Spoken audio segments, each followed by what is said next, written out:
Сәлем баршаңызға. Бүгін мен сіздермен дәл осы ерекше меренговый рулеттің рецептісімен бөлісетін боламын. Сіздерге бұл өте қатты ұнайды деген сенімдемін. Қазіргі хит болып жүрген меренговый рулеттің ең дәмді, ең ерекшесі.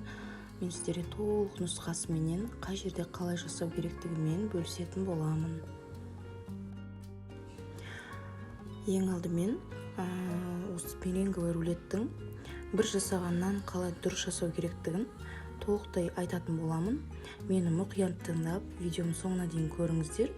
Сол кезде сіздерде де бір жасағаннан өте әдемі болып шығатын болады. Ең алдымен біздің ыдысымызда ешқандай су болмау керек, және де миксерімізде де ешқандай дымқыл су болмау керек. Бұл жерде менде біз мұнда жұмыртқаның ағы мен сарысын бөлек айырып алатын боламыз. Ешқандай да сарысы тимеу керек. Барлығы да белок қана болу керек, ақ жұмыртқасы ғана болу керек. Ең бірінші бізге 8 жұмыртқаның ағы, міндетті түрде тек қана ағын қолданамыз. Үстінен кішкене ғана тұзды қосып, кішкене көтерілгенше жақсылап араластырып аламыз тұзбенен. Және де құмшекерді аздап салып тұрамыз. Бұл жерде 8 жұмыртқаға 400 грамм құмшекер салу керек. Құмшекердің майда болғаны абзалырақ. Өте ерігенге де, тез ерігенге өте жақсы болады. Сахарный пудра қолданудың өте қажеті жоқ. Мінекей жұмыртқамыз осында кішкене аппақ болды, бірақ бұл масса әлі де жеткіліксіз. Сол үшін көбірек араластырамыз. Өте ұзақ уақыт алады. 10 минуттай, 15 минуттың көлемінде алуы мүмкін. Миксерлеріңізге қарай, нақтырақ айтсақ. Мінекей мына жерде әлі дайын болған жоқ. Өзі глянцевый түс болады. Және де бүйтіп көтерген кезде ауыр болу керек массаңыз. Миксермен әлде де 400 граммды аздап салып, міндетті түрде 8 жұмыртқаға, жұмыртқаның ағына және 400 грамм құмшекер болу керек. Соның барлығын жақсылап миксермен араластырамыз. Мінекей біздің меренгамыздың кішкене ауырыңқыраған сезілуде. Ол кішкене ауыр, қозғалған кезде, миксерлеген кезде өте ауырлау болып жатыр. Осындай миксерлеп жатқан кезде осындай түрлі фигуркалар бетінде қалу керек. Әлде де бұл дайын емес, бұдан да тағы да ұзақ араластырып тұру керек. Өзі глянцевый, әдемі бір өзгеше бір түр болады. Мұны миксерге өстіп жабысқан кезде фигуркасы қалып қалу керек. Бұл әлі шыққан жоқ, демек әлі болған жоқ миксерлеп. Енді 2 үлкен қасық крахмал саламыз. Кукурузный крахмал, жүгерінің крахмалын салу керек. Картофельный крахмал салуға да болады, бірақ оның кішкене картоптың дәмі кішкене шығыңқырап тұрады.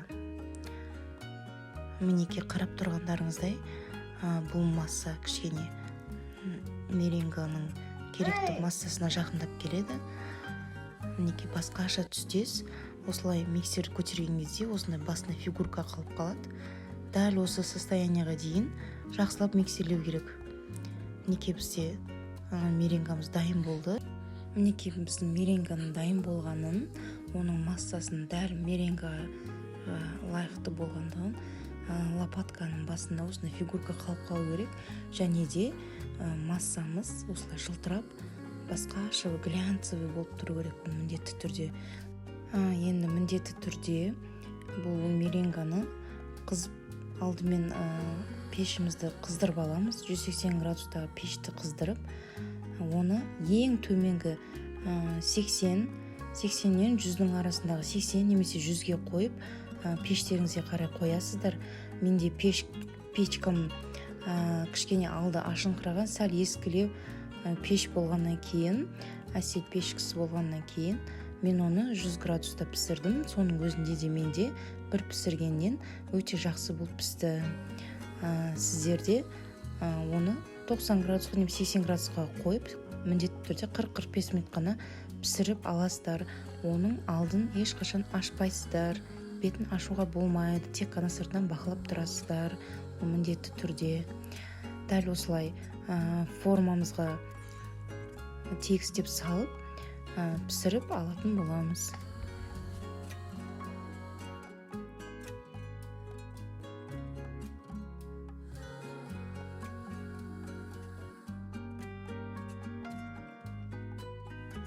Енді біз кремін жасайтын боламыз. Креміне міндетті түрде салқын сливки 33%-тен бастап 35%-ке дейінгі сливкилер бола береді. Міндетті түрде салқын және де 20 грамм сахарный пудраны салып, қою масса шыққанша жақсылап араластырып аламыз.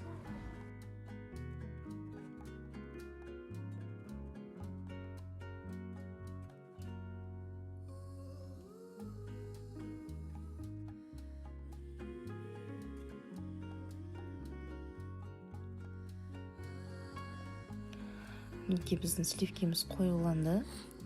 Енді біз бұған творожный сыр, сливочный сыр, кез келген жақсы көретін сливочный сырларыңыз қоссаңыздар болады. Менде калия 69, крем-чиз, 200 граммдай крем-чизді салып, жақсылап біркелкі масса шыққанша, қою болғанша араластырып аламыз.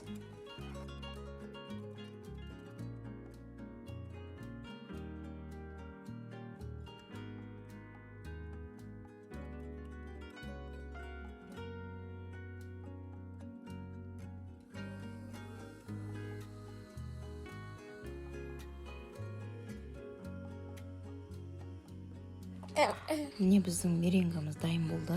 45 минут пісіп шықты. Бет осындай кішкене золотистый түстес болып шықты.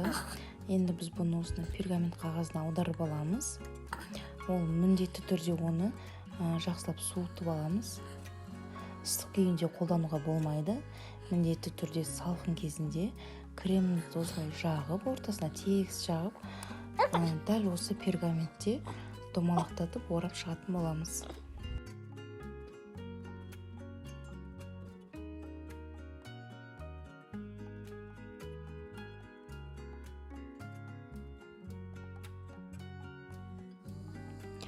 Дәл осылай мінекей пергаменттің көмегімен әр ораған сайын осылай домалақтатып орап шығамыз.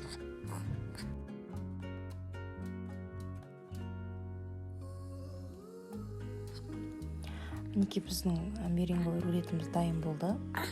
Ол өте осындай беті күтірлеген, жұмсақ болып шықты. Ол осындай болу керек.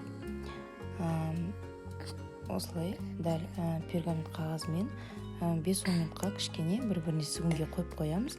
Сосын бетіне кез келген оформлениені жасап жеуге болады. Егер де сізде дәл осы меренговый рулетте су шығыңқыраған болса, ол демек құмшекермен жақсы араласпады деген сөз. Сол үшін құмшекерді толықтай жұмыртқамен бірге ерігенше жақсылап араластыру керек. Мінекей біздің меренговый рулетіміз дәл осындай әдемі, жұмсақ, күтірлік болып шықты. Бетіне қалағандарыңызша оформлениені жасай берсеңіздер болады. Мен клубникамен дәл осындай мятаны қолдандым. Ол өте дәмді, әрі жұмсақ, әрі керемет болып шықты. Сіздер де жасап көріңіздер. Назарларыңызға рахмет.